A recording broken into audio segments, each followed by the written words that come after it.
بسم الله الرحمن الرحيم.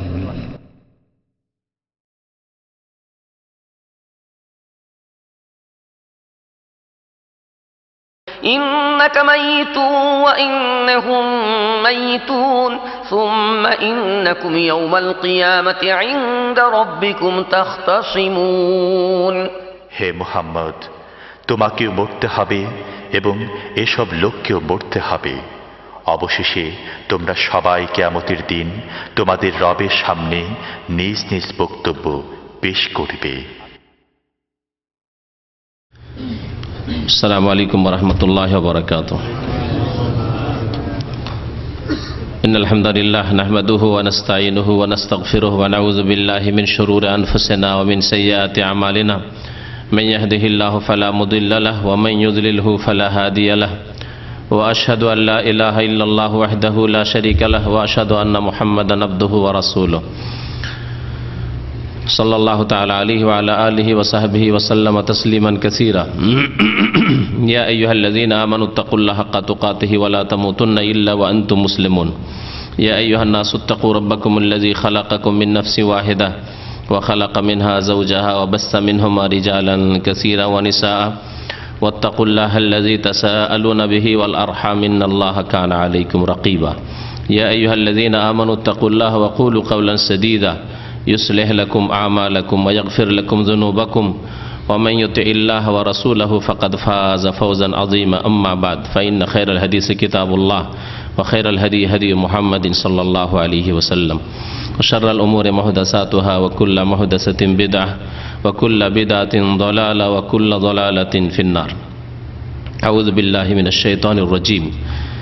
বিসমিল্লাহির রহমানির রহিম। ইন্নাকা মাইয়্যিতুল আলামিন। সমস্ত প্রশংসা যে আল্লাহ পাক রব্বুল আলামিন ওয়াহদাহু লা শারীক, যিনি এক ও একক, যার কোনো অংশীদার নেই, যিনি তার প্রভুত্বে, তার ইবাদত বন্দেগীতে, তার কাজে কর্মে সব কিছুতেই, তার গুণাবলীতে এক, ওয়াহদাহু লা শারীক,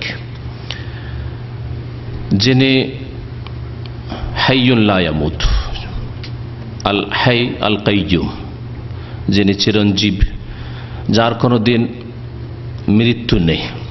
পক্ষান্তরে আল্লাহ পাকের যত সৃষ্টি রয়েছে, মানুষ হোক আর অন্য কোনো মখলুকাত হোক, এমনকি মানুষের মধ্যে যারা শ্রেষ্ঠ আম্বিয়া এবং রসুল হোক, এমনকি তাদের শ্রেষ্ঠ যিনি মুহাম্মদ রাসূলুল্লাহ সাল্লাল্লাহু আলাইহি ওয়াসাল্লাম, প্রত্যেকের জন্য আল্লাহ পাক রব্বুল আলামিন হায়াতের পরে মওত লিখে রেখেছেন এবং সেই মওত তাদের হয়েছে, আর প্রত্যেক মানুষের মওত হবে। আল্লাহ পাক রব্বুল আলামিন কোনো মানুষকে স্থায়িত্ব দান করেননি। কোরআন কারীমে স্পষ্ট ভাষায় আল্লাহ পাক বলেছেন। সে আল্লাহ পাক রব্বুল আলামিন সমস্ত প্রশংসা এবং ইবাদত বন্দেগীর হকদার, যে আল্লাহ পাক রব্বুল আলামিন চিরঞ্জীব, যে আল্লাহ পাক রব্বুল আলামিন সব কিছুকে ধারণ করে রয়েছেন, আল কাইয়ুম, যে আল্লাহ পাক রব্বুল আলামিন তার আদি অন্ত নেই, তিনি সর্বদাই আছেন এবং সর্বদাই থাকবেন। পক্ষান্তরে মানুষ যতই শক্তিশালী হোক না কেন, যতই বড় মানুষ হোক না কেন, আল্লাহ পাক রব্বুল আলামিন কুদরতের সামনে অসহায়, কমজোর। আল্লাহ পাক এর জন্য কোরআন কারীমে ইরশাদ করেছেন, ইয়া আইয়ুহান নাস, হে মানব সকল, আনতুমুল ফুকারা ইলাল্লাহ, তোমরা আল্লাহ পাক রব্বুল আলামিনের মুখাপেক্ষী। ফকিরের বহুবচন হচ্ছে ফকরা। আল্লাহ পাক কোরআন কারীম মানব জাতিকে, তার মধ্যে আম্বিয়া রসুলগণ সকলে রয়েছেন। আল্লাহ পাকের যারা ওলি, আল ওলির চাইতে সবচাইতে বড় ওলি আম্বিয়া রসুলগণ। যদি আমাদের দেশের ধারণা যে ওলি মানে আর কিছু, আর নবী মানে আর কিছু, যদি ধরে নেন যে ওলিদেরকে আলাদা করে ধরলেন, তো ওলির চাইতে যারা নবী নন আর ওলি এমনি ওলি, তাদের চাইতে অনেক অনেক শ্রেষ্ঠ, কোনোই তুলনা চলে না আম্বিয়া রসুলগণের সাথে যারা নবী রসুল নন কিন্তু আল্লাহর নেক বান্দা, তাদের তুলনা করা মোটেই উচিত নয়। কিন্তু আমাদের দেশের আকীদা আমল এই কুসংস্কার রয়েছে যে ওলিদেরকে নবী রসুল চাইতে বাড়ি আল্লাহ পাক রব্বুল আলামিনের গুণ দিয়ে দেওয়া হয়েছে। বরং তাদের সুফিরা এই কথাও বলেছে যে আমরা এমন দরিয়ায় প্রবেশ করতে পেরেছি বা ডুব দিতে পেরেছি যে খুদনা বাহরান, তাদের একজন বড় যাদেরকে ওলি মনে করা আমাদের সমাজে, বাইজিদ বোস্তামির মতো, তারপর রুমির মতো, এদের বক্তব্য এগুলি। খুদনা বাহরান, এমন সমুদ্রে আমরা পাড়ি দিতে পেরেছি বা প্রবেশ করতে পেরেছি, ওয়াকাফাল আম্বিয়া ওয়াল মালায়েকাতু ফি সাহিলি, নবী রসুলগণ এবং ফেরেশতাগণ তার কিনারায় গিয়ে থেমে গেছে, সেই সমুদ্রে নামতে পারেননি। এই শিরকি কুফরি মতবাদ আমাদের সমাজে রয়েছে, কারণ সুফিবাদ এসব শিরকি কুফরি ছড়িয়েছে। তো আল্লাহ পাক রব্বুল আলামিন, সমস্ত প্রশংসা যে আল্লাহ পাক রব্বুল আলামিন অভাব মুক্ত, ত্রুটি মুক্ত, পক্ষান্তরে মানুষ হচ্ছে ত্রুটিযুক্ত, আর আল্লাহ পাক রব্বুল আলামিন মুখাপেক্ষী।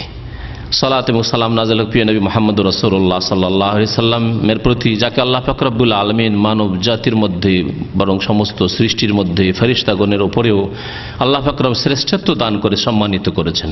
তবে তিনি মানুষ ছিলেন এবং মানুষের জন্য আল্লাহ পাক রব্বুল আলামিন, তিনি আল্লাহ পাকের মাখলুক ছিলেন, আল্লাহ পাকের বান্দা ছিলেন।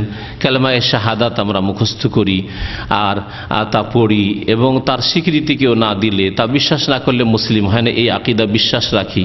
তাতে আমরা বলিও, কিন্তু মন্ত্রের মতো বলি, ওয়াশহাদু আন্না মুহাম্মাদান আবদুহু ওয়া রাসূলুহু। আমরা সাক্ষী দিচ্ছি যে মুহাম্মদ সাল্লাল্লাহু আলাইহি সাল্লাম আল্লাহর বান্দা, বান্দা মাবুদের যিনি আবদ, বান্দা যতই বড় বান্দা হোক না কেন, গোলাম, যিনি মাবুদ, যিনি মনিব, যিনি মালিক, তার মুখাপেক্ষী মুহতাজ। আল্লাহ পাক রব্বুল আলামিনের অশেষ সালাত এবং সালাম বর্ষিত হোক শেষ নবী মুহাম্মদ রাসূলুল্লাহ সাল্লাল্লাহু আলাইহি সাল্লামের প্রতি। আজকে 15 রবিউল আউয়াল 1432 হিজরি, এই রবিউল আউয়াল মাসকে কেন্দ্র করে অনেক শিরক বিদআত ছড়িয়ে রয়েছে, যার মধ্যে একটি হচ্ছে হায়াতুন নবীর আকীদা। নবী করিম সাল্লাল্লাহু আলাইহি সাল্লাম জীবিত, হায়াতুন নবী মানে নবী সাল্লাল্লাহু আলাইহি সাল্লামের হায়াত রয়েছে, স্থায়ী হায়াত রয়েছে, তিনি মারা যাননি। এবং নবী সাল্লাল্লাহু আলাইহি সাল্লাম মারা গেছেন, এ কথা হচ্ছে বেয়াদবি। এটি কথা হচ্ছে ওয়াহাবিদের কথা, আমাদের দেশের বিদাতি ভাষায় ওয়াহাবিদের কথা। আর তাদের কাছে ওয়াহাবি মানে ধারণা হচ্ছে যে তারা ইসলামের বাইরে, আর যারা মুসলিম তাদের আকীদা কি, তাদের ধারণাই যে নবী করিম সাল্লাল্লাহু আলাইহি সাল্লাম বেঁচে রয়েছেন, হায়াতে রয়েছেন, বরং আমাদের মতোই জীবিত রয়েছেন, এ কথা আরও দাবি করা হয়েছে। কারণ নাম না উল্লেখ করে বলছি, এই কথাগুলি তাদের কিতাবগুলিতে পাবেন যে আমাদের মতোই নবী করিম সাল্লাল্লাহু আলাইহি সাল্লাম বেঁচে রয়েছেন, জীবিত রয়েছেন। কোরআনে কারীমের কয়েকটি আয়াত পেশ করব, তারপর নবী করিম সাল্লাল্লাহু আলাইহি সাল্লামের হাদিস পেশ করব, সাহাবায়ে কেরামদের হাদিসগুলি, তাদের বক্তব্যগুলি পেশ করব যে নবী করিম সাল্লাল্লাহু আলাইহি সাল্লাম সম্পর্কে তারা কি বলেছেন। হায়াতুন নবী বলেছেন যে তিনি জীবিত, না বলেছেন যে ওয়াফাতুন নবী, নবী করিম সাল্লাল্লাহু আলাইহি সাল্লাম ইন্তেকাল করেছেন, মারা গেছেন। আমাদের দেশের বিদাতিরা নবী সাল্লাল্লাহু আলাইহি সাল্লাম মারা গেছেন এ কথা বলা বড় বেয়াদবি মনে করে, যার ফলে নবী করিম সাল্লাল্লাহু আলাইহি সাল্লাম ইহকাল ত্যাগ করেছেন, খুব বেশি যদি বলে পরলোক গমন করেছেন, অথবা আল্লাহর সাথে সাক্ষাৎ করেছেন, আল্লাহর পেয়ারা হয়ে গেছেন, এই ধরনের কথাবার্তা বলে। আকীদা কিন্তু লুকায়িত আছে যে নবী সাল্লাল্লাহু আলাইহি সাল্লাম মারা যাননি, সেজন্য আল্লাহর পেয়ারা হয়ে গেছেন, আল্লাহর সাথে মিলিত হয়েছেন। আমিও যদি বলি আল্লাহর পেয়ারা হয়েছেন, আল্লাহ মিলিত হয়েছেন, কিন্তু আকীদা রাখি যে প্রত্যেক মানুষের জন্য মত আল্লাহ লিখে রেখেছেন, সুতরাং তিনি মারা গেছেন, এই আকীদা নেই, তাহলে অসুবিধা নেই। কিন্তু যদি এই শিরকি আকীদা লুকায়িত থাকে যে না, নবী করিম সাল্লাল্লাহু আলাইহি সাল্লাম ওই রকমই চিরঞ্জীব, সব সময় বেঁচে আছেন, যেমন আল্লাহ পাক রব্বুল আলামিন চিরঞ্জীব, তাহলে আয়াতুল কুরসি পড়া আপনার জন্য উচিত নয়। আয়াতুল কুরসি পড়েছেন, আল্লাহু লা ইলাহা ইল্লা হুয়াল হাইয়ুল কাইয়্যুম লা তাখুযুহু সিনাতুন ওয়ালা নাওম, আল্লাহু লা ইলাহা ইল্লা হু, আল্লাহ সেই সত্তা যিনি ছাড়া কেউ সত্য মাবুদ নেই, বরহক মাবুদ নেই। লা ইলাহা ইল্লাহু আল হাই, যিনি চিরঞ্জীব, যে সব সময় হায়াতে রয়েছেন, তিনি আল হাই। যদি নবী করিম সাল্লাল্লাহু আলাইহি সাল্লামকে বলেন যে তিনি বেঁচে রয়েছেন, হায়াতুন নবীর বিশ্বাস রাখি আমরা, তাহলে আপনি আল্লাহ পাক রব্বুল আলামিন সমকক্ষ করে দিলেন, সমতুল্য করে দিলেন। আল্লাহ পাকের গুণ আল হাই নবী করিম সাল্লাল্লাহু আলাইহি সাল্লামকে দিয়ে দিলেন, অথবা আর কাউকে দিয়ে দিলেন, এর নামই তো শিরক। কোরআনে কারীমের আয়াত আর বেশ কিছু হাদিস আপনাদের সামনে আজকে পেশ করব।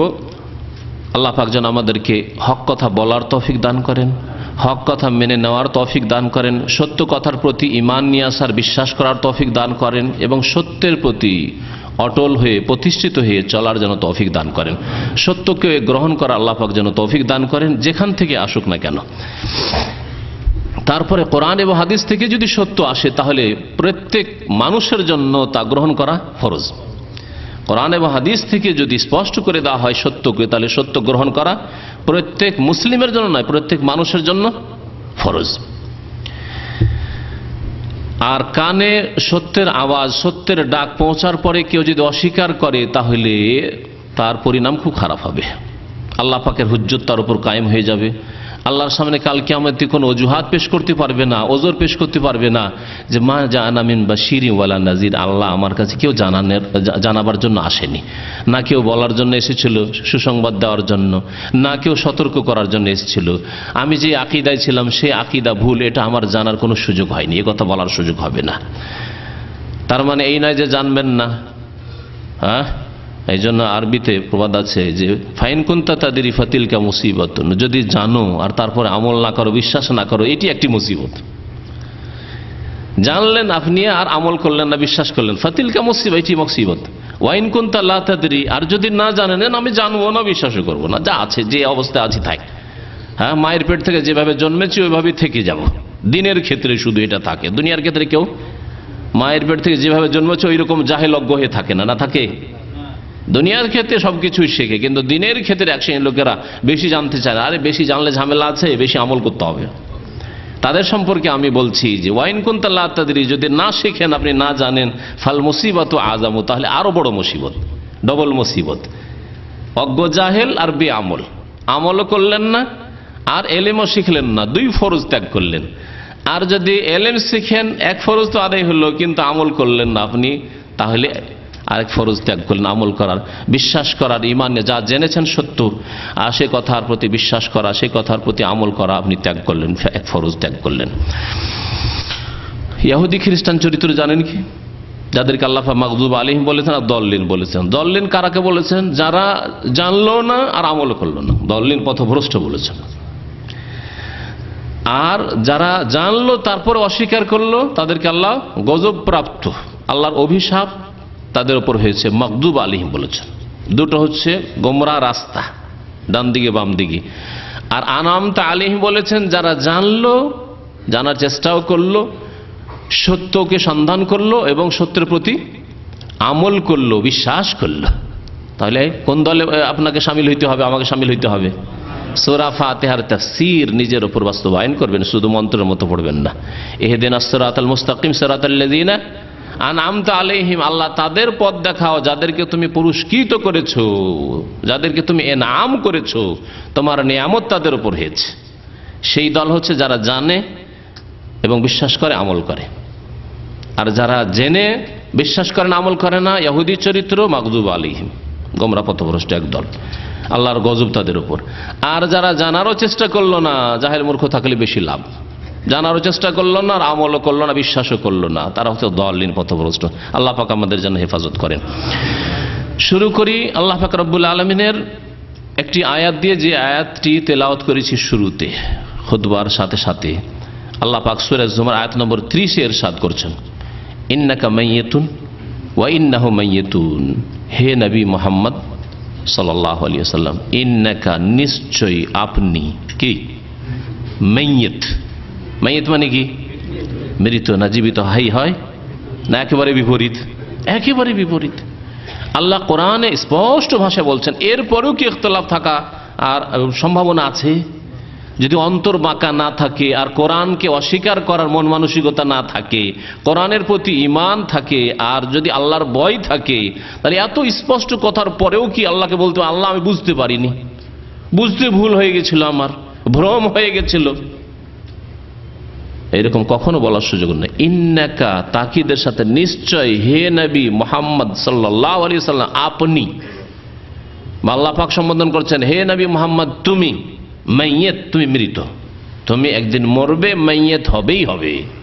মাইয়িত এমন একটি ভাষা যেটি বাংলা ভাষায় ব্যবহার হয় বাংলার মতো করে, যদিও আরবি শব্দ, কোরআনের শব্দ, তাই না? কোথায় গিয়েছিলেন ভাই? মাইয়িতের জানাজা পড়তে গিয়েছিলাম। হ্যাঁ বলছি না, মাইয়িতের জানাজা গিয়েছিলাম। মাইয়িত, আল্লাহ মাগফির হাইয়ানা ওয়া মাইয়িতা, হাইয়ার বিপরীত হচ্ছে মাইয়িত, জানাজার দোয়া। আল্লাহ মাগফির হাইয়ানা, আমাদের জীবিতদেরকে মাফ করে দাও, ওয়া মাইয়িতান, আমাদের মৃতদেরকে মাফ করে দাও। তো মাইয়িত মানে মৃত, হে নবী তুমি মৃত। ওয়া ইন্নাহুম মাইয়াতুন, এবং নিশ্চয় তারাও মৃত। আদম আলাইহিস সালাম থেকে শুরু করে কিয়ামত পর্যন্ত যত মানুষ আসবে সকলে মৃত। ওয়া ইন্নাহুম, তারাও মৃত। তোমার যারা শত্রু, তোমার বন্ধু, যে কেউ আছে, তুমি ছাড়া যারা আছে, ইন্নাহুম, তারা সকলে মৃত। সুম্মা ইন্নাকুম ইয়াউমাল কিয়ামাতি ইনদা রাব্বিকুম তাখতাসিমুন, তারপরে আর রবের সামনে হাজির হবে, আর সেখানে বাদানুবাদ করবে, নিজের ওযর পেশ করার চেষ্টা করবে, সেখানে তোমাদের আমলনামা প্রমাণ করবে যে কি অবস্থায় ছিলে দুনিয়ায়। আল্লাহ পাক রব্বুল আলামিন মানব জাতিকে সম্বোধন করে, আর মানব জাতির একজন হচ্ছেন রাসূলুল্লাহ সাল্লাল্লাহু আলাইহি সাল্লাম, যাদের জন্য কোরআনে কারীম নাযিল হচ্ছে তাদের মধ্যে নবী সাল্লাল্লাহু আলাইহি ওয়াসাল্লাম শামিল কিনা? না, নবী সাল্লাল্লাহু আলাইহি ওয়াসাল্লাম কোরআনী বিধানের ঊর্ধ্বে? কোরআনী বিধান শামিল। কোরআনে কারীম যেই জাতিকে সম্বোধন করে সেই জাতি হচ্ছে মানুষ এবং জিন। কারণ আল্লাহ পাক বলেছেন, আমা খালাকতুল জিন্না ওয়াল ইনসা ইল্লা লিয়াবুদুন, আমি জিনকে এবং মানুষকে সৃষ্টি করেছি আমার ইবাদতের জন্য। যখন আল্লাহ পাক জিন এবং মানুষকে ইবাদতের জন্য সৃষ্টি করেছে আল্লাহ পাকের, তাহলে কোরআনে কারীমের সম্বোধন কার জন্য? প্রত্যেক জিনের জন্য আর প্রত্যেক মানুষের জন্য। সুতরাং রাসূলুল্লাহ সাল্লাল্লাহু আলাইহি ওয়াসাল্লামের জন্য এই সম্বোধন। আল্লাহ পাক প্রথম সম্বোধন রাসূলুল্লাহ সাল্লাল্লাহু আলাইহি ওয়াসাল্লাম করেছেন কোরআনে কারীম দিয়ে, তারপরে সামনে সম্বোধন হয়েছে নবী সাল্লাল্লাহু আলাইহি ওয়াসাল্লামের জামানার লোকদেরকে, মুসলিম হোক আর অমুসলিম, সাহাবায়ে কেরামদেরকে, আর যারা ইসলাম গ্রহণ করেনি তাদেরকেও। যেমন সম্বোধন হয়েছে আবু বকর ওমরকে, তেমন আবু জাহাল আবু লাহাবকেও সম্বোধন হয়েছে কোরআনে কারীম দিয়ে। আল্লাহ সকল মানুষকে সম্বোধন করে বলছেন, সুম্মা ইন্নাকুম বাদা যালিকা লামাইয়াতুন, সূরা মুমিনুন এর আয়াত নম্বর 15। আল্লাহ বলছেন, অতঃপর নিঃসন্দেহে তোমরা হে মানব সকল, বাদা যালিকা, এই ইহকালের পরে, এই তোমাদের জীবনের পরে, তোমাদের যে আয়ু দিয়েছি এর পরে, লামাইয়াতুন, অবশ্যই অবশ্যই মাইয়াতুন হবে, মানে মৃত হবে, তোমরা মারা যাবে। নবী করিম সাল্লাল্লাহু আলাইহি ওয়াসাল্লাম এই সম্বোধনে শামিল। এটি দ্বিতীয় আয়াত। তৃতীয় আয়াত শুনে, যে আয়াত দিয়ে আবু বকর সিদ্দিক রাদিয়াল্লাহু তাআলা নবী করিম সাল্লাল্লাহু আলাইহি ওয়াসাল্লামের ইন্তেকালের সময় বক্তব্য করেছিলেন এবং পরিবেশকে শান্ত করেছিলেন। যখন মানুষ অনেকে বেহুশ হয়ে গেছে, অনেকে প্রলাপের অবস্থায় রয়েছে, কি যে বলছে বুঝে না, তার মধ্যে একজন ওমর ফারুক রাদিয়াল্লাহু তাআলা আনহু পাগল হয়ে গেছেন, হোশ নেই। যে বলবে যে মুহাম্মদ সাল্লাল্লাহু আলাইহি ওয়াসাল্লাম ইন্তেকাল করেছে, তাকে আমি এই যে তরবারি আছে দ্বিখণ্ড করে দেব, হুঁশ হারিয়ে ফেলেছেন। সেই অবস্থায় বক্তব্য করেছিলেন কে? আবু বকর সিদ্দিক রাদিয়াল্লাহু তাআলা আনহু। এসে তখন সবাই শান্ত হইল, সবাই হুঁশে আসলো যে না, কথা ঠিকই, কোরআনে কারীমের আয়াত, এতদিন তো আমি কখনো আমরা চিন্তা করিনি আয়াত, মনে হচ্ছে যে আজকেই শুনলাম। অনেক সময় হয় না, দীর্ঘদিন কোনো কিছু ভুলে থাকলে হঠাৎ করে কেউ স্মরণ করে, আরে মনে হচ্ছে কথাটি আজকে নতুন শুনলাম, কিন্তু আসলে তো শুনেছি। আল্লাহ পাক রব্বুল আলামিন ইরশাদ করেছেন সূরা আলে ইমরান আয়াত নম্বর 144-এ, ওমা মুহাম্মাদুন ইল্লা রাসূল, মুহাম্মদ সাল্লাল্লাহু আলাইহি সাল্লাম কেউ নন, একমাত্র মাবুদ নন তিনি, তার ইবাদত বন্দেগী নয়, তার জন্য সিজদাও না, তার কাছে ফরিয়াদ না, মাদাদ ইয়া রাসূল আল্লাহ, তার কাছে চাওয়া না, ইল্লা রাসূল, তিনি রাসূল। রাসূল কাকে বলে? যিনি আল্লাহ পাকের মাঝে আর বান্দার মাঝে মাধ্যম। কিসের মাধ্যম?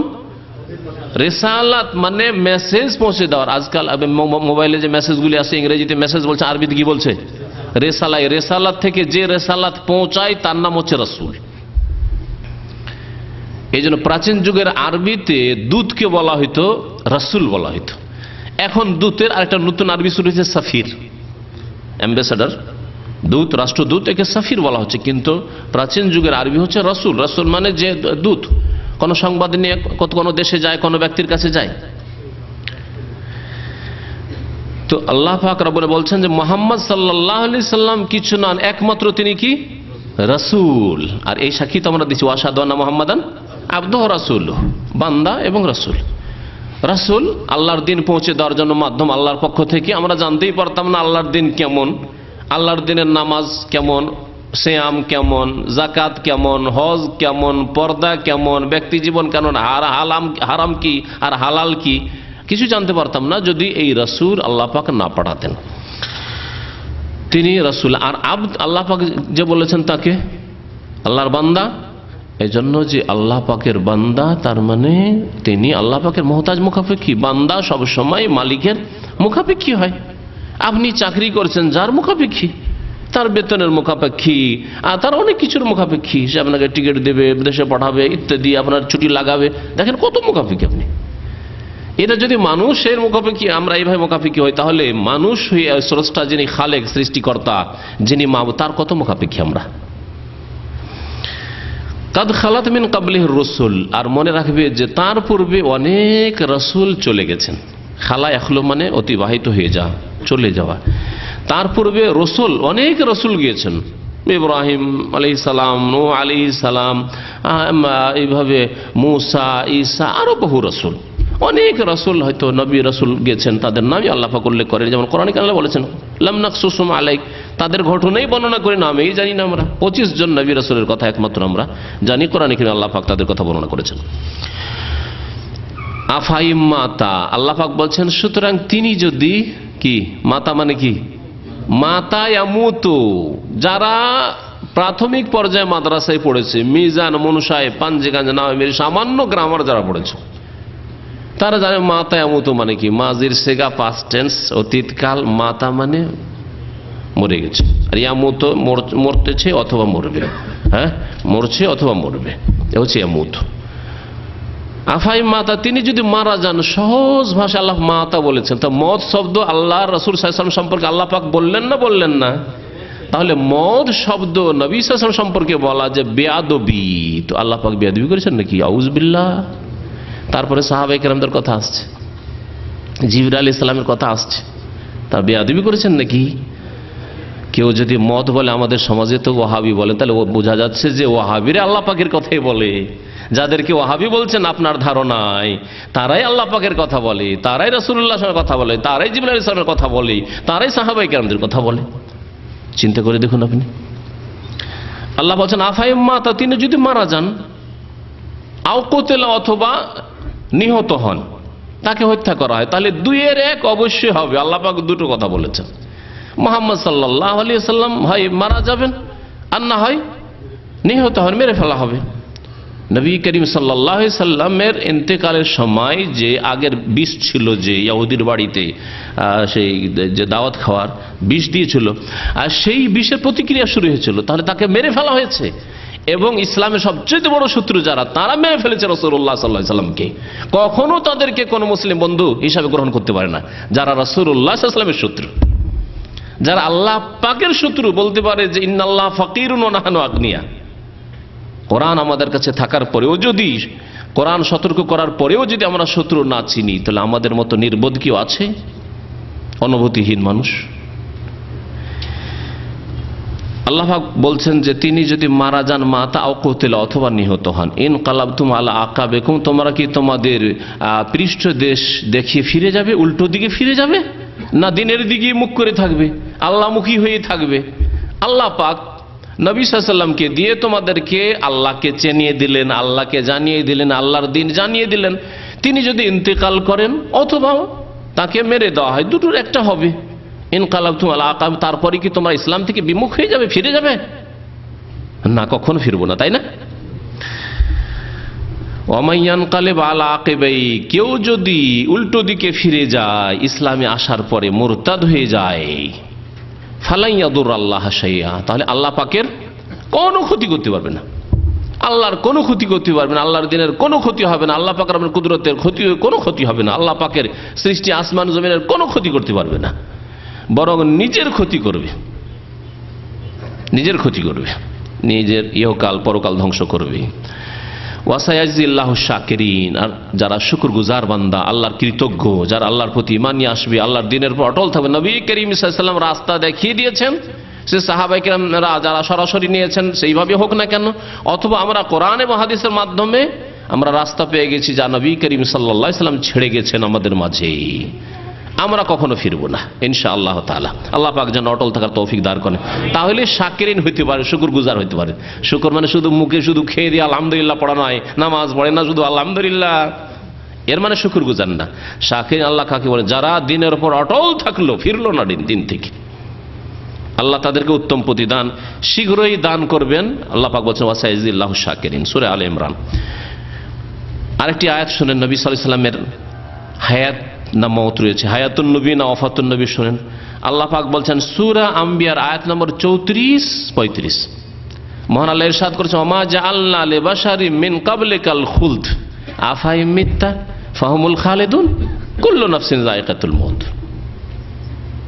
কত সুন্দর স্পষ্ট কথা, আর কোরআন চাইতে স্পষ্ট কথা কোথাও পেতে পারেন না আপনি। এক শ্রেণীর বিদাতীদের লক্ষণ হচ্ছে তারা বলবে কোরআন বোঝা যেমন তেমন কথা নাকি, 4টি কথা কোরআন বোঝা, যে সেই কোরআন বুঝে নিবে। এখন কোরআন বোঝার মতো লোক না, কোরআন যা বুঝার বুঝে নিয়েছে। কোরআন বোঝা সম্ভব নয়, আল্লাহর কথা বোঝা সম্ভব? তাহলে আল্লাহ ভালোভাবে বুঝাতে পারলেন না। তার মানে আমার কথা যদি বুঝতে না পারেন, আজ বলতে শাইখের কথাকে বোঝা সম্ভব, তার মানে দোষ আমার মধ্যে, আমি বুঝাইতে পারি না আপনাদেরকে। তাহলে যারা বলবে কোরআন বোঝা সম্ভব নয়, রাসূলের হাদিস বোঝা সম্ভব নয়, কিন্তু ফিকহ বোঝা সম্ভব, হ্যাঁ, কিচ্ছা কাহিনীর বই বোঝা সম্ভব, তারা যেন এই কথা বললো পরোক্ষভাবে যে আল্লাহ ভালোভাবে বুঝাইতে পারেননি, তার রাসূল সাল্লাল্লাহু আলাইহি ওয়াসাল্লাম ভালোভাবে বুঝাইতে পারেন। আউযুবিল্লাহ। ওয়ামান আহসানু মিনাল্লাহি কিলা, আল্লাহ পাকের কথার চাইতে ভালো কথার কার হতে পারে? ওয়ামান আহসানু মিনাল্লাহি হাদিসা, আল্লাহ পাকের বাণীর চাইতে কার বাণী আর ভালো হইতে পারে? সব দিক দিয়ে ভালো। ভালো মানে শুধু দেখতে ভালো নয়, ভালো মানে বোঝার দিক দিয়ে ভালো, বিধানের দিক দিয়ে ভালো, বিশ্বাসের দিক দিয়ে ভালো, ইহকাল পরকালের কল্যাণের দিক দিয়ে ভালো, সব দিক দিয়ে ভালো আল্লাহ পাকের কথা, তার রাসূল সাল্লাল্লাহু আলাইহি ওয়াসাল্লামের কথা। আল্লাহ পাক বলছেন যে ওমা জাআলনা লিবাশারিন মিন ক্বাবলিকাল খুলদ, হে নবী মুহাম্মদ সাল্লাল্লাহু আলাইহি ওয়াসাল্লাম, তোমার পূর্বে কোন মানুষকে আমি আল খুলদ দান করিনি। আল খুলদ মানে স্থায়িত্ব, চিরকাল রাখবো এইরকম কথা কাউকে দিনি, এইরকম নিশ্চয়তা কাউকে দিনি। কাউকে চিরকাল রাখিনি, না আদমকে রেখেছি, না তার স্ত্রীকে রেখেছি, না তার ছেলে মেয়েদেরকে রেখেছি, আর না নূহকে রেখেছি। 1000, 1100, 1200 বছর বাঁচলেও তারপরে মরতেই হয়েছে। ওমা জাআলনা লিবাশারিন মিন ক্বাবলিকা, তোমার পূর্বে কোন ব্যক্তিকে স্থায়িত্ব দান করিনি। শয়তান ইবলিস আদম আলাইহিস সালামকে গিয়ে কি বলেছিল জান্নাতে যখন বিভ্রান্ত করে? হাল আদুল্লুকা আলা শাজারাতিল খুলদ, হে আদম তোমাকে একটা গাছের কথা বলে দেব যেটার নাম হচ্ছে শাজারাতুল খুলদ, সেই গাছের যদি ফল খাও তাহলে স্থায়িত্ব পেয়ে যাবে, চিরকাল থাকতে পারবে। আল্লাহ বলছেন কোন মানুষের জন্য আমি স্থায়িত্ব লিখে রাখিনি, কেউ স্থায়ী নয় দুনিয়াতে। ক্ষণিকের মেহমান এখানে, গাছের তলায় আরাম করার মতো নবী করিম সাল্লাল্লাহু আলাইহি ওয়াসাল্লাম যেমন বলেছেন যে আমার উদাহরণ হচ্ছে যে ক্লান্ত হয়ে যেমন একজন মুসাফির পথি গাছের তলায় কিছুক্ষণ বিরামের জন্য বিশ্রামের জন্য সেখানে অবস্থান করে, আর তারপরে গন্তব্যস্থানের দিকে চলতে থাকে। আমাদের গন্তব্যস্থান হচ্ছে জান্নাত, সেই দিকে যেতে হবে। আমাদের গন্তব্যস্থান হচ্ছে আর আখিরাত, পরকাল, সেখানে যেতে হবে। আফাই মিথ্যা, তারপরে আল্লাহ পাক কি বলছেন তা শুন। আফাই মিথ্যা, সুতরাং আপনি যদি মারা যান, হে নবী তুমি যদি মারা যাও, আল্লাহ পাক বলছেন আফাই মিথ্যা, মাতা ইয়ামুতো নাসারা আনসরো থেকেও হয় যারা গ্রামার বোঝেন, আর মাতা ইয়ামাতো মানে মাওয়েতা ইয়ামুয়াতো সামিয়া ইয়াসমাও থেকেও হয়। আফাই মিথ্যা, তখন মিথ্যা হবে খিফতার ওজনে, যেমন খাফা ইয়াখাফো সামিয়া ইয়াসমাও থেকে, ওই রকম হচ্ছে মাতে। এখানে আল্লাহ পাক মিথ্যা বলেছেন, আর মুত্তাও আরবিতে হয় দুটোই গর্দানে। যদি নাসারা আনসর হয় তার মুত্তা হবে কুলতার ওজনে কালায়া কুলু, আর যদি মিথ্যা হয় তাহলে সামিয়া ইয়াসমাও থেকে। যারা গ্রামার বুঝেন তাদের জন্য এই কথাগুলি বললাম। আল্লাহ পাক বলছেন আফাই মিথ্যা, হে নবী তুমি যদি মারা যাও। তারপর আল্লাহ বলছেন ফাহুমুল খালিদুন, তারা চিরকাল থাকবে নাকি? আবু জাহল আবু লাহাব চিরকাল থাকবে? ইসলামের শত্রুরা চিরকাল থাকবে? অন্যরা চিরকাল থাকবে? কাউকে চিরকাল রাখবার তোমাকে শুধু মেরে দেবো? আল্লাহ বলছেন না, সকলকে মরতে হবে। আফাই মিথ্যা, তুমি যদি মারা যাও তারা চিরকাল থাকবে না? থাকবে না।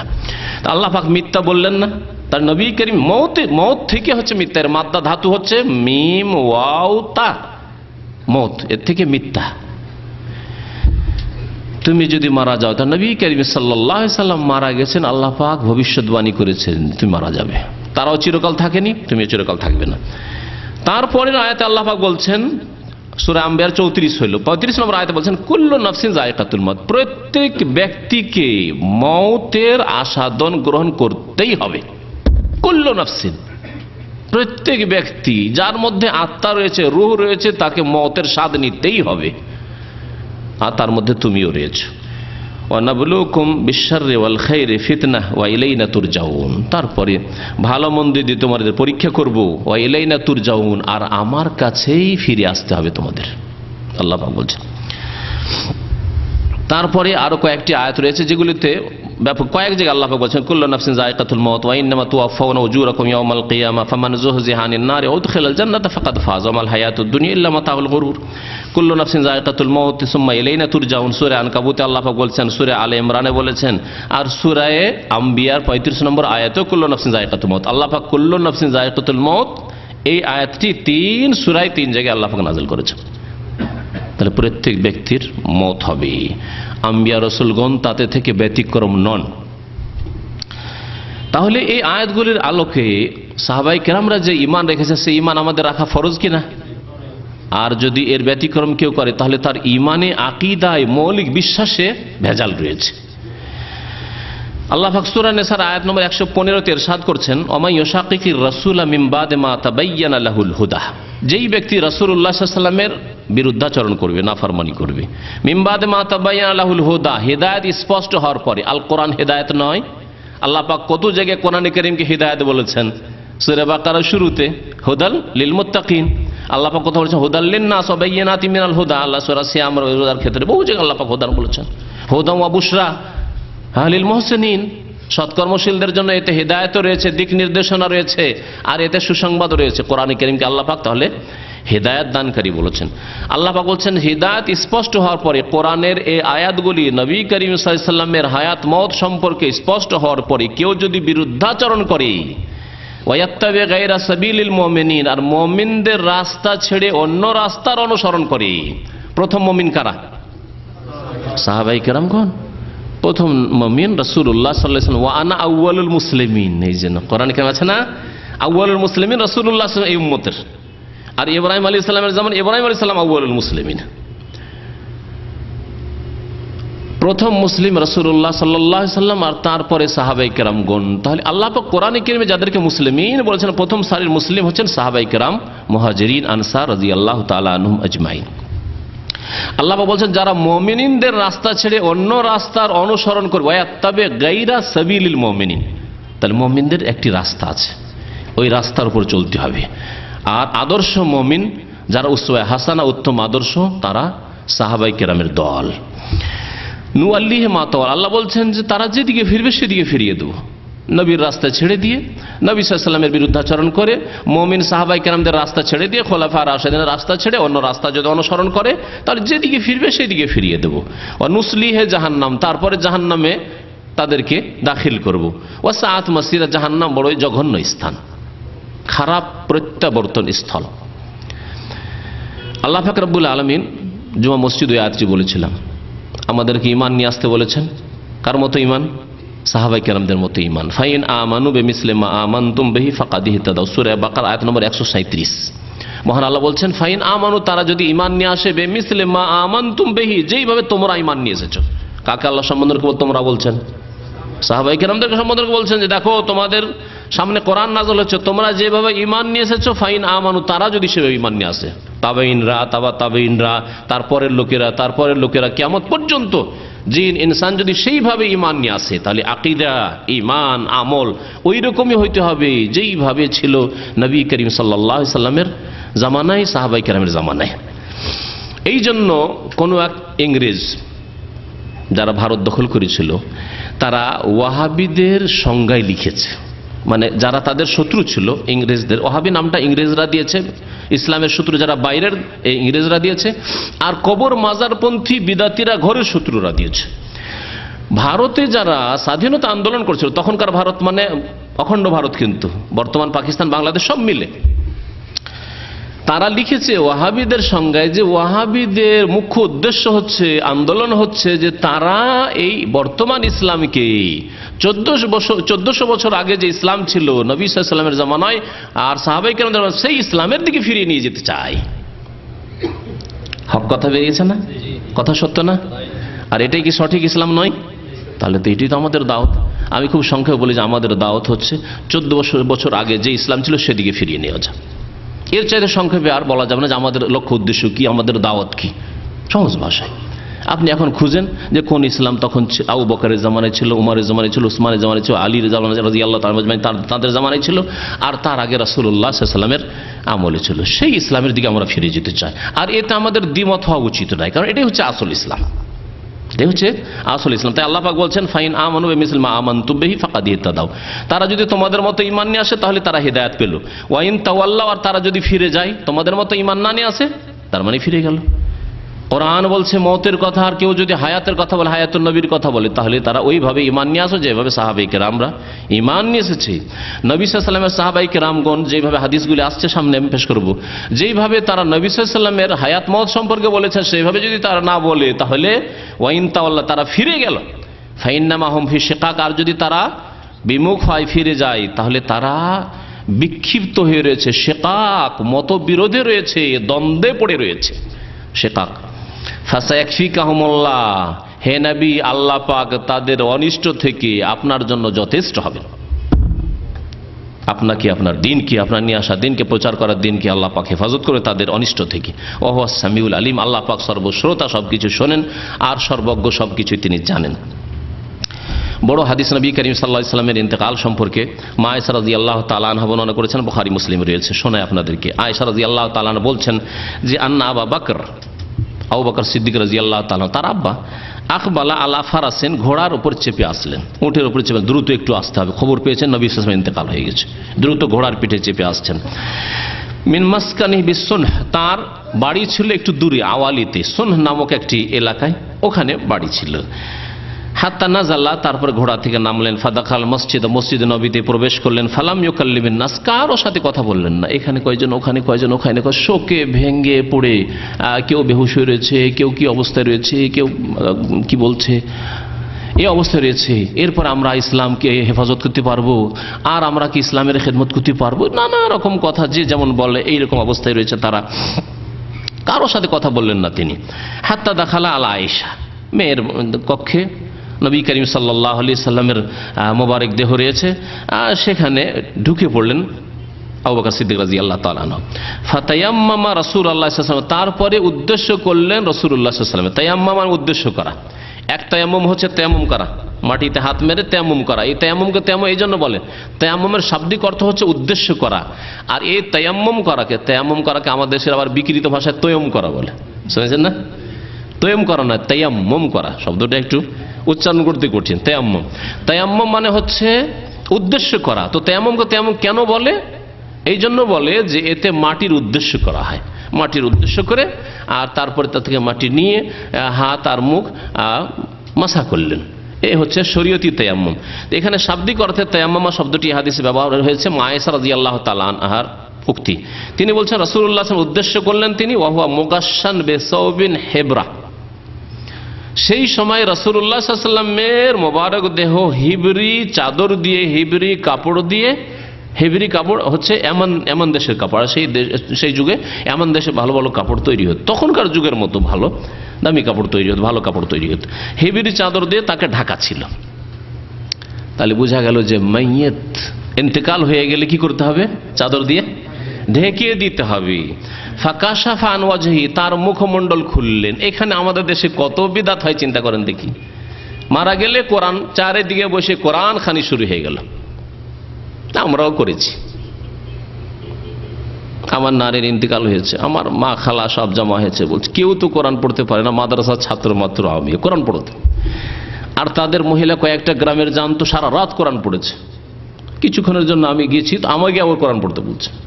এই হচ্ছে আমাদের দেশের দৃশ্য। আহলে হাদিস সমাজও কোরআন পড়ে, এই বিদআত করে, আর বাকিরা তো সকলেই করে না, করে না? হ্যাঁ, আমি তো জানি না যে আমাদের দেশে মাইয়াত মারা গেলে ঢেকে রেখে দিবে আর কোরআন পড়বে না, এটা হইতে পারে না। মরার পরে কোরআন পড়া শুরু, ওর পাশে সারা রাত যদি থাকে যে না আগামীকালকে জানাজা হবে, চলতে থাকবে 24 ঘন্টা 48 ঘন্টা ওই কোরআন তেলাওয়াত চলতেই থাকবে। নবী করিম সাল্লাল্লাহু আলাইহি সাল্লামের মোবারক দেহর কাছে কোরআন খানি হয়েছে। তাহলে মা আয়েশা উল্লেখ করতেন রাদিয়াল্লাহু তাআলা আনহা যে ওখানে করে কোরআন তেলাওয়াত চলছিল, ওমর তেলাওয়াত করছিলেন, উসমান করছিলেন, অথবা মেয়েরা করছিলেন, ফাতেমা করছিলেন, আর কেউ করছিলেন। উম্মাহাতুল মুমিনিনগণ, নবী সাল্লাল্লাহু আলাইহি ওয়াসাল্লামের বিবিগণ কোরআন তেলাওয়াত করছেন কমপক্ষে, তা কিছু তো নেই। মুখমণ্ডল খুললেন, তাহলে চেহারাও ঢাকা ছিল। সুম্মা আকাব্বা আলাইহি, তারপরে লুটিয়ে পড়লেন। সুবহানাল্লাহ, আবু বকর সিদ্দিক রাদিয়াল্লাহু তারপরে লুটিয়ে পড়লেন। ফাকাব্বালাহু, এবং তাকে চুমো দিলেন, বসা দিলেন। ওয়া বাকা, এবং কাঁদতে শুরু করলেন, কেঁদে ফেললেন। তাহলে কাঁদা জায়েজ, চিৎকার করা আর বিভিন্ন গুণাবলী বর্ণনা করা এগুলি নিষেধ আছে, যেটাকে রোদন করা বলা হয়। এর ওপর কঠোর শাস্তির কথা বলা হয়েছে। মাইয়েতকেও শাস্তি হবে যদি মাইয়েত কুসংস্কার থাকে সমাজে, আর নিষেধ না করে যায়, আর যারা করবে তারা গুনাহগার হবে। তবে চোখের পানি বহিয়ে কান্না করা সুন্নাত দ্বারা প্রমাণিত, নবী সাল্লাল্লাহু আলাইহি ওয়াসাল্লাম হয়েছে, সাহাবায়ে কেরামদের হয়েছে। সুম্মা কালা, তারপরে বলে আবু বকর সিদ্দিক রাদিয়াল্লাহু বে আবি আনতা ওয়া উম্মি, আমার বাবা এবং আমার মা আপনার উপর উৎসর্গ হয়ে যাক। ওয়াল্লাহি, আল্লাহর শপথ করে বলছি, লা ইয়াজমা আল্লাহু আলাইকা মাউতাতাইন, আল্লাহ পাক আপনার ওপর দুই মত একত্রিত করবেন না। অর্থাৎ দুইবার মত হবে না, মত মানুষের একবার হয়, তাই একবারই হবে। দুই মত জমা করবেন না, একত্রিত করবেন না। তাহলে আবু বকর সিদ্দিক রাদিয়াল্লাহু তাআলা আনহু যে এই উম্মতের নবী সাল্লাল্লাহু আলাইহি ওয়াসাল্লামের পরে এক নম্বর ব্যক্তি, নবী করিম সাল্লাল্লাহু আলাইহি ওয়াসাল্লামের প্রধানমন্ত্রী আবু বকর সিদ্দিক রাদিয়াল্লাহু তাআলা আনহু, না এতে দ্বিমত আছে কারো? এক নম্বর ব্যক্তি, ডান হাত। তিনি বলছেন যে আপনার উপর আল্লাহ দুই মত একত্রিত করবেন না।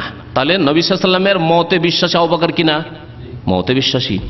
আরো শুনেন, আম্মাল মাউতাতা, আম্মাল মাউতাতু আল্লাতী কুতিবাত আলাইক ফাকাদ মুত্তাহা, যেই মত আপনার জন্য লেখা ছিল আল্লাহর পক্ষ থেকে, সেই মত আপনার হয়ে গেছে। ফাকাদ মুত্তাহা, সেই মত আপনি মারা গেছেন, সেই মত আপনার হয়ে গেছে। এর চাইতে আরো স্পষ্ট লাগবে? এই উম্মতের যিনি প্রথম নম্বর ব্যক্তি, যার সম্পর্কে প্রথমে বলা হয়েছে যে রাসূলুল্লাহ সাল্লাল্লাহু আলাইহি ওয়াসাল্লামের পরে প্রথম জান্নাতে প্রবেশ করবেন কে? মুহাম্মদ রাসূলুল্লাহ সাল্লাল্লাহু আলাইহি ওয়াসাল্লাম। তারপরে আবু বকর সিদ্দিক রাদিয়াল্লাহু তাআলা আনহু জান্নাতে প্রবেশ করবেন। আবু বকর ফিল জান্নাতে, ওমর ফিল জান্নাতে, ওসমান ফিল জান্নাহ, ওয়া আলী ফিল জান্নাহ। এইভাবে আশরা মুবাশশারের কথা নবী করিম সাল্লাল্লাহু আলাইহি ওয়াসাল্লাম একটি হাদিসে বলেছেন। সেই ব্যক্তি বলছেন যে যেই মত আল্লাহ পাক আপনার জন্য লিখে রেখেছে সেই মত আপনার হয়ে গেছে, ফাকাদ মুত্তাহা। তারপরে যদি কেউ অস্বীকার করে তার পরিণাম কি হবে আল্লাহ পাক ভালো জানেন। আব্দুল্লাহ বিন আব্বাস রাদিয়াল্লাহু তাআলা আনহুমা, এই ছিল আয়েশা রাদিয়াল্লাহু তাআলা আনহা বর্ণনা। তিনি বর্ণনা করেছেন হাদিস, আন্না আবু বকর খারাজা, আবু বকর রাদিয়াল্লাহু তাআলা বেরোন বাড়ি থেকে। উমারুল খাত্তাব ইয়াকাল্লামুন নাস, দেখছেন যে উমার লোকদের সামনে কথা বলছে এবং বলছে না না না, নবী সাল্লাল্লাহু আলাইহি ওয়াসাল্লাম মওত হয়নি। সেই সময় তিনি পৌঁছে, ফাকালা ইজলিস ইয়া উমার, চুমন দেওয়ার পরে কান্না আসলো। তারপর ঘর থেকে আবার বেরিয়ে পড়লেন। মসজিদে বেরিয়ে দেখছেন যে উমার কথা বলছে লোকদের সাথে, আর মাঝে মাঝে তিনি যেন প্রলাপ বকছেন। বলে ইজলিস ইয়া উমার, উমার বসো। হাওয়া উমার আইয়াজলিস, উমার বুঝতে চায় না, কারণ হুঁশ নেই, বেহুশ হয়ে পড়েছেন, বসছেন না, কথা শুনছেন আবু বকর সিদ্দিক রাদিয়াল্লাহু তাআলা। তারপরে ফাকবালান নাসু ইলাইহি, লোকেরা আবু বকরকে দেখে আবু বকরের সামনে এসে একত্রিত হয়ে গেল। আবু বকর সিদ্দিক রাদিয়াল্লাহু তাআলা আনহু ওয়া তারাকু উমার, উমারকে তারা ছেড়ে দিল, একাই পড়ে গেলেন তিনি। ফাকাল আবু বকর সিদ্দিক রাদিয়াল্লাহু তাআলা বললেন, আম্মা বাদ, খুতবা শুরু করলেন। এই যে আমরা খুতবাতে বলি আম্মা বাদ, এটা সুন্নাত, নবী সাল্লাল্লাহু আলাইহি ওয়াসাল্লামের সুন্নাত আর সাহাবায়ে কেরামদের সুন্নাত। যখন পড়া হলেন ওয়াশহাদু আন্না মুহাম্মাদান আবদুহু ওয়া রাসূলুহু আম্মা বাদ ফাউযু বিল্লাহি মিনাশ শাইতানির, বলছি না আম্মা বাদ, অতঃপর বলছি, আল্লাহ পাকের প্রশংসা এবং নবী সাল্লাল্লাহু আলাইহি ওয়াসাল্লামের পরে বলছি আম্মা বাদ। বলছেন আম্মা বাদ, কি বলছেন আম্মা বাদ? বলছেন ফামান কানা মিনকুম ইয়াবুদু মুহাম্মাদান, শোনো তোমাদের মধ্যে যারা মুহাম্মদ সাল্লাল্লাহু আলাইহি ওয়াসাল্লামের ইবাদত করত এমন কেউ ছিল না। তবে শুনে রাখো, যদি ধরে নেওয়া হয় যে কেউ মুহাম্মদ সাল্লাল্লাহু আলাইহি ওয়াসাল্লামের ইবাদত করত, তার পূজা করত, তাকে সেজদা করত, এরকম কেউ যদি থাকে, তাহলে জেনে রাখো যে তোমাদের ধারণা ভুল, তোমাদের আকীদা ভুল। ফাইন্না মুহাম্মাদান কাদ মাত, তাহলে জেনে রাখো যে মুহাম্মদ সাল্লাল্লাহু আলাইহি ওয়াসাল্লামের কি হয়েছে? কাদ মাতা, নিঃসন্দেহে মত হয়ে গেছে, নিঃসন্দেহে মত হয়ে গেছেন, তিনি মারা গেছেন। নবী সাল্লাল্লাহু আলাইহি ওয়াসাল্লাম মত হয়ে গেছে, স্পষ্ট বক্তব্য আবু বকর সিদ্দিক রাদিয়াল্লাহু তাআলা। ওমান কানা ইয়াবুদুল্লাহ, আর যেই ব্যক্তি আল্লাহ পাকের ইবাদত বন্দেগী করতো, আল্লাহকে সিজদা করতো, আল্লাহর জন্য নামাজ পড়তো, আল্লাহর কাছে দোয়া করতো, আল্লাহর কাছে ফরিয়াদ করতো, জেনে রাখুক সে সুসংবাদ, ফাইন্নাল্লাহা হাইয়ুন লা ইয়ামুত, আল্লাহ পাক হচ্ছেন হাইয়ুন, চিরঞ্জীব। নবী মুহাম্মদ সাল্লাল্লাহু আলাইহি ওয়াসাল্লাম হাইয়ুন না, হায়াতুন নবী নয়। লা ইয়ামুত, তিনি কখনো মৃত্যুবরণ করবেন না, কে? আল্লাহ পাক। কাল আল্লাহ তাআলা তারপরে দলিল পেশ করলেন ওই আয়াত, যে আয়াত আমি পেশ করলাম আপনাদের সামনে একটু আগে, সূরা আলে ইমরান আয়াত নম্বর 144, ওমা মুহাম্মাদুন ইল্লা রাসূল কাদ খালাত মিন ক্বাবলিহি রাসূল আফাই মাতা আও কুতিলা ইনকালাবতুম আলা আকাবিকুম, তিনি যদি মারা যান অথবা তাকে নিহত করে দেওয়া হয় তোমরা কি উল্টো দিকে ফিরে যাবে? ওমান ইয়ানকালিব আলা আকিবাইহি ফালান ইয়াদুররাল্লাহা শাইআন ওয়া সাইয়্যিজিল্লাহু শাকিরিন। এই আয়াত পড়ে শোনালেন আবু বকর সিদ্দিক রাদিয়াল্লাহু তাআলা লোকজনকে। কালা, তারপরে বর্ণনাকারী আব্দুল্লাহ ইবনে আব্বাস বলছেন, ওয়াল্লাহি আল্লাহর কসম করে বলছি, লাকা আন্নান নাস লাম ইয়ালামু আন্নাল্লাহ আনজালা হাযিহিল আয়াত, মনে হচ্ছিল যে লোকেরা জানছিলেন না যে এই আয়াত এর আগে নাজিল হয়েছে, ভুলে গেছেন। ইন্তেকালের সময় মানুষ যখন বিব্রত অবস্থায় থাকে, পেরেশান অবস্থায় থাকে, তখন অনেক কিছু ভুলে যায়। এক্ষুনি যদি পেরেশান হয়ে যায় যে আমার মনে আছে বলার সব কিছু কিন্তু ভুলে যাব। নতুন বক্তা যদি স্টেজে দাঁড় করা হয়, এতগুলি মুখস্থ করে এসে সব কিছু ভুলে যায়, জানেন না? জানেন না? যারা মাদ্রাসায় পড়েছে তারা ভালো করে জানেন। আমরা ছোটকালে যখন ট্রেনিং করতাম তো অনেক কিছুই মুখস্থ করে এসে দেখি যে মনে করে এসেছি 15 মিনিট বলবো, 5 মিনিটই শেষ হয়ে গেছে, আর খুঁজে পাই না কি বলবো। তো বলছেন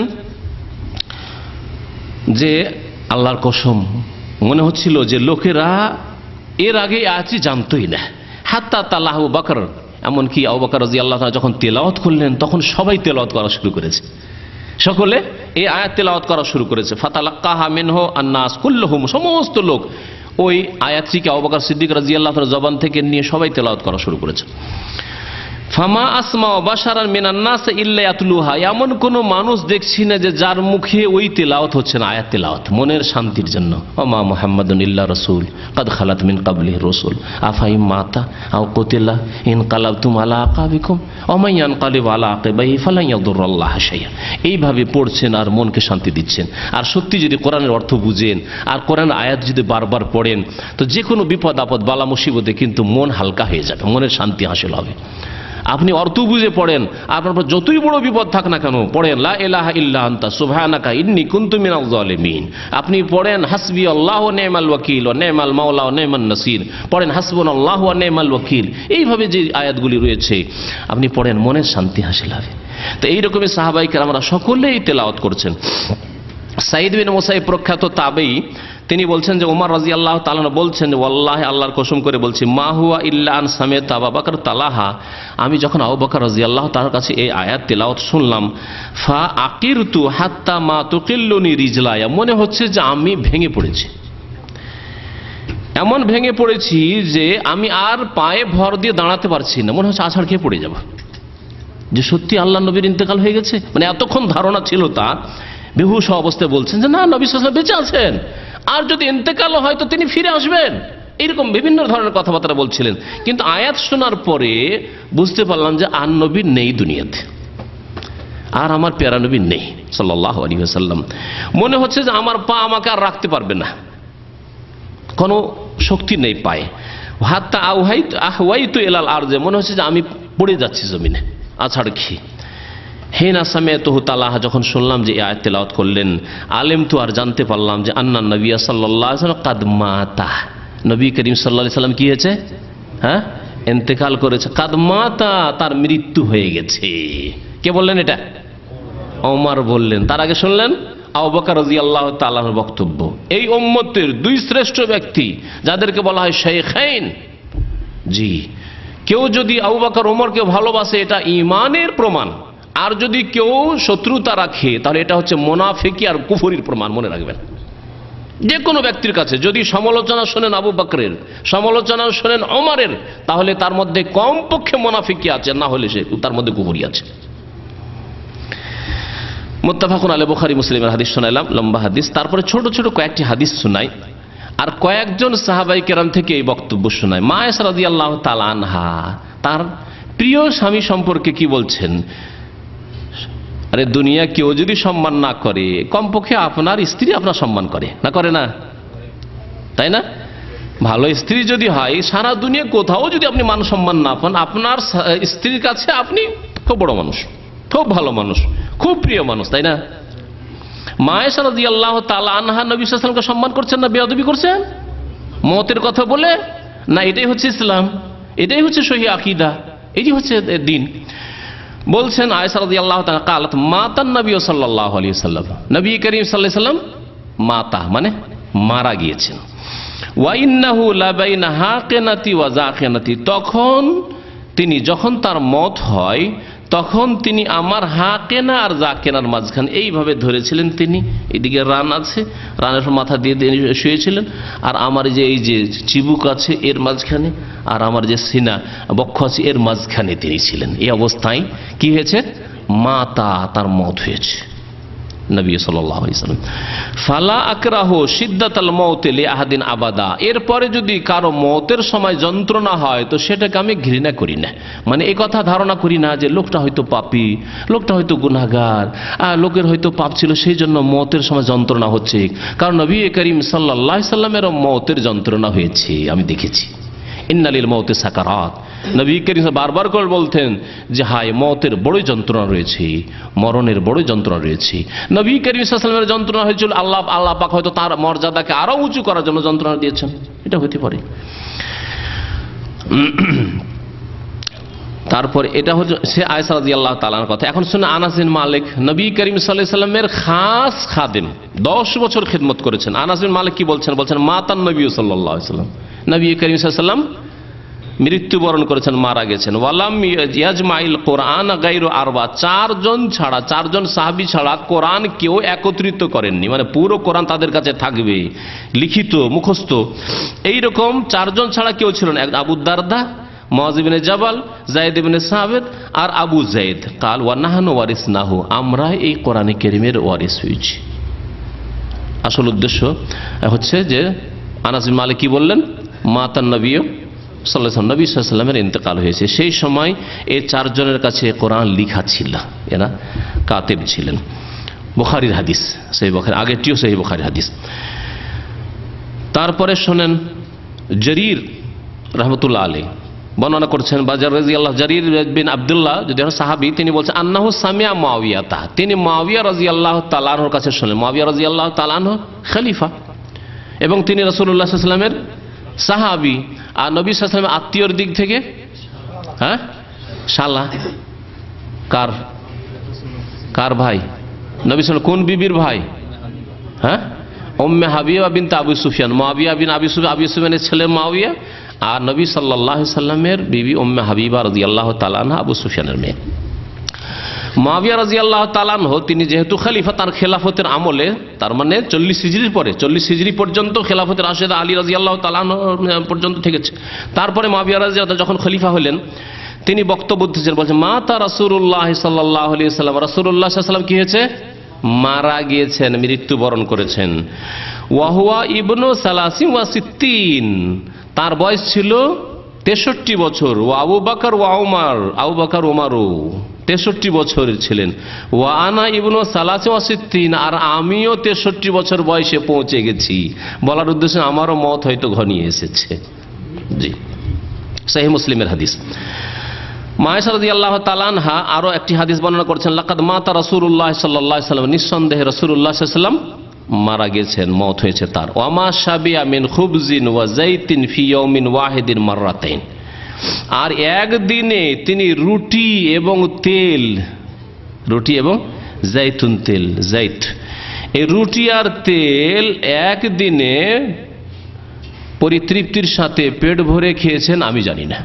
2 বার, দুপুরে একবার পেয়েছেন, গাদাতে, গাদা বলা হয় দুপুরের খাবারে রুটি, ভাত তো দূরের কথা, আর গোশত আর বিরিয়ানি দূরের কথা রাখেন, রুটি, আর তাতে রুটিতে কি? তেল।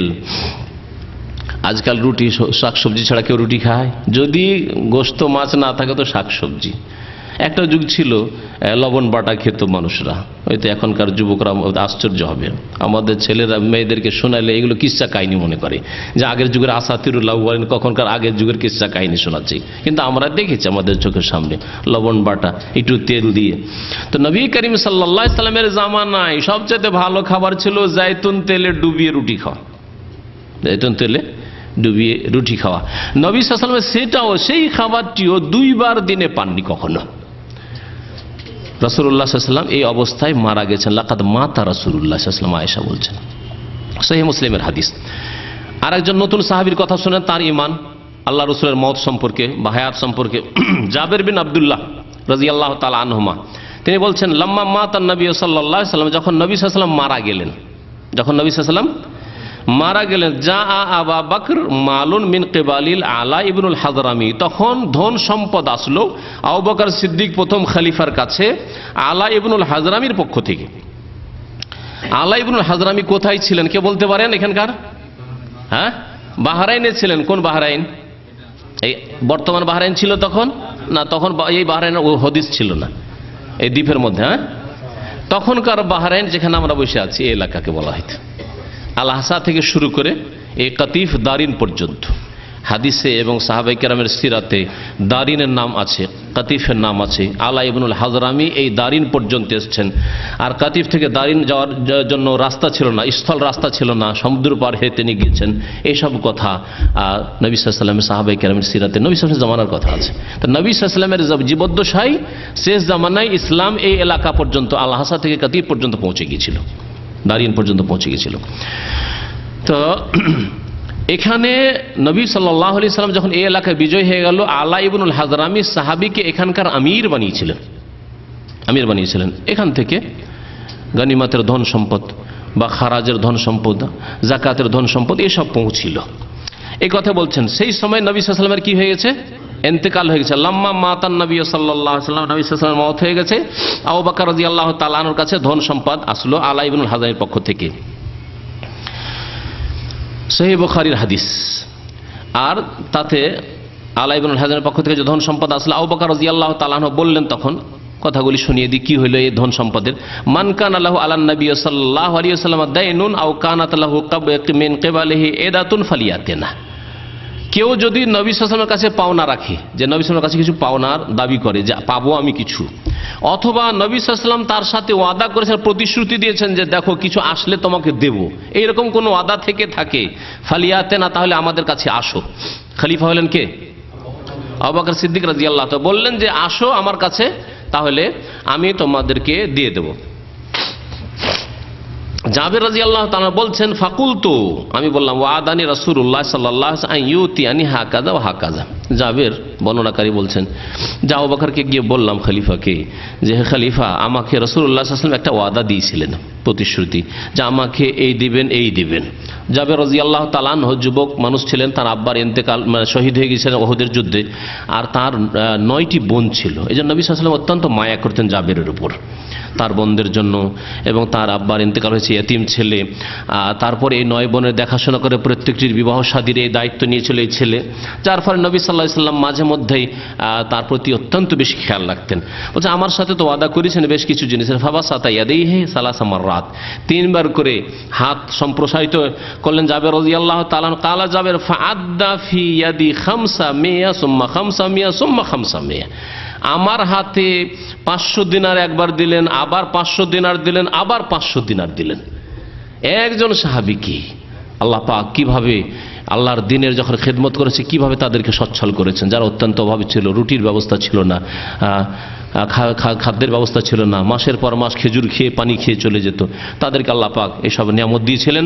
তারা দিনের খেদমত করেছে, আল্লাহর দিনের সাহায্য করেছে। ইন তানসুরুল্লাহ ইয়ানসুরকুম, তোমরা আল্লাহর সাহায্য করো, আল্লাহর দিনের সাহায্য করো, আল্লাহ তোমাদের সাহায্য করবেন।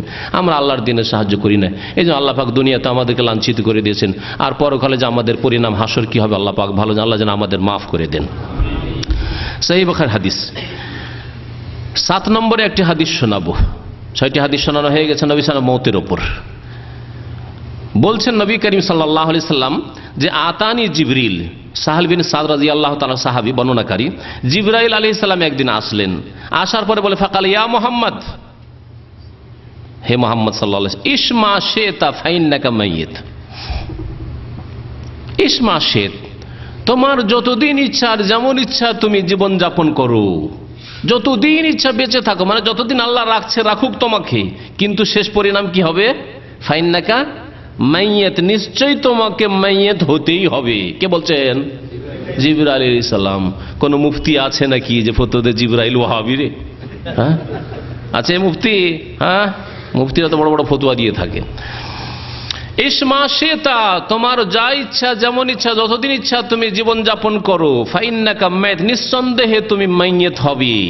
ওয়া আহবিব মান শেতা, আর যাকে ইচ্ছা তুমি ভালোবাসো, ভালো মানুষকেই ভালোবাসো আর মন্দ মানুষকেই ভালোবাসো, যাকে ইচ্ছা ভালোবাসো। ফাইন্নাকা মুফারিকুহু, নিঃসন্দেহে একদিন তার থেকে তুমি আলাদা হবেই হবে। যতই ভালোবাসো আয়েশাকে, একদিন ছেড়ে যেতেই হবে। যতই ভালোবাসো আবু বকরকে, একদিন ছেড়ে যেতেই হবেই হবে। যতই ছেলে মেয়েদেরকে ভালোবাসো, একদিন ছেড়ে যেতেই হবে। যতই ধন সম্পদকে ভালোবাসো, একদিন ছেড়ে যেতে হবেই হবে। কত সুন্দর সংক্ষেপ কথা জিবরিল আলাইহিস সালামের নসিহত শুনেন। এটা শুধু নবীকে সম্বোধন করে নয়, আমাদেরকে বলা হয়েছে ইসমাসের যতই বড় তুমি রাজত্ব পেয়ে যাও, 30 বছর রাজত্ব করলে আর যা ইচ্ছা তাই করলে, এখন এখন আল্লাহ পাক রব্বুল আলামিনের সময় চলে এসছে, নির্ধারিত সময় শেষ হয়ে গেল। এইরকমই প্রত্যেক মানুষে এমন একটা দিন আসবে যেদিন মালাকুল মওত চলে আসবে। এখন তো গদি থেকে সরতে হয়েছে, মালাকুল মওত চলে আসবে। সুতরাং ভালো অবস্থায় মরতে পারলে কামিয়াব, তওবা করে সংশোধন করে মরতে পারলে কামিয়াব, না হলে হতভাগা মরদুদ।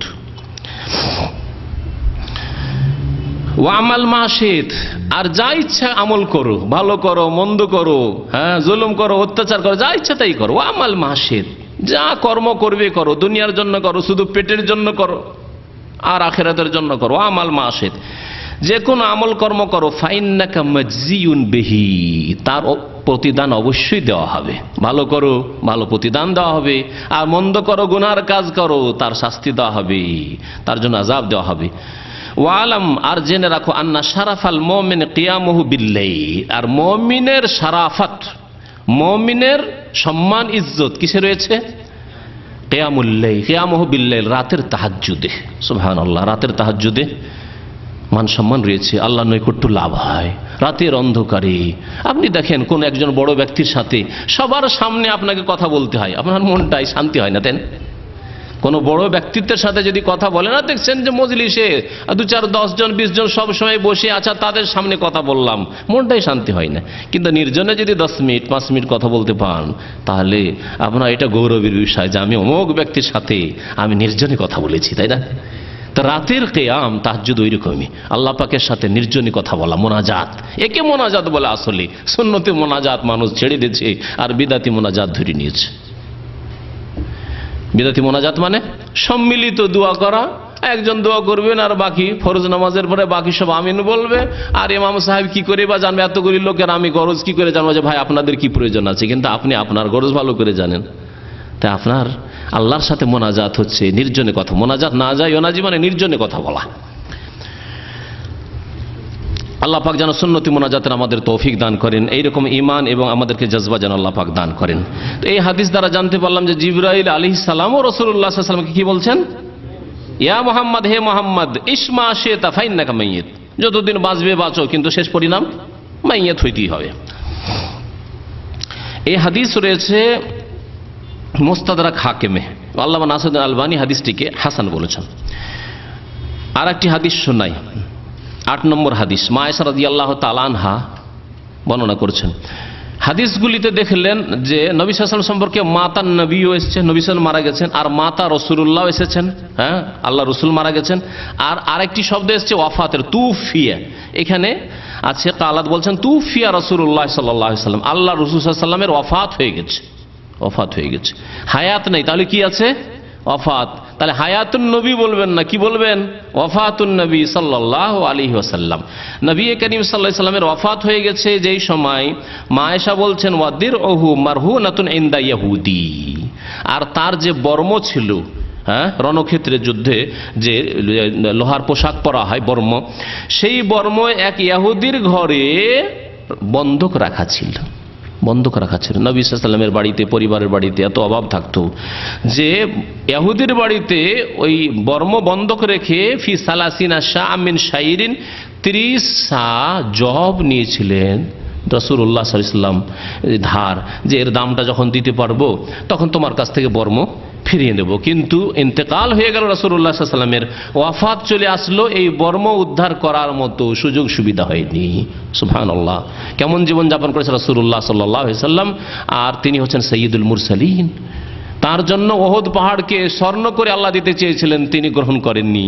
আর আমাদের যদি এরকম সুযোগ দেওয়া হয়, অনেকে জিনের টাকা নাকি পায়, আল্লাহর তো দূরের কথা। যদি কাউকে জিন এসে বলে এই তোকে এক পাতিল ভরে তোকে টাকা দেবো, হ্যাঁ, তাহলে তার জন্য শিরক করতে হয়, কুফরি করতে হয়, যা করতে হয় মন্ত্রতন্ত্র যা করতে হয় ও করে ফেলবে।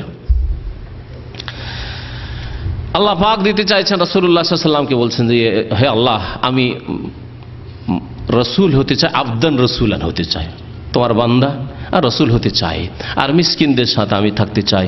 একদিন খাবো, তোমার শুকরিয়া আদায় করবো, আর একদিন অনাহারে থাকবো, ধৈর্য ধারণ করব।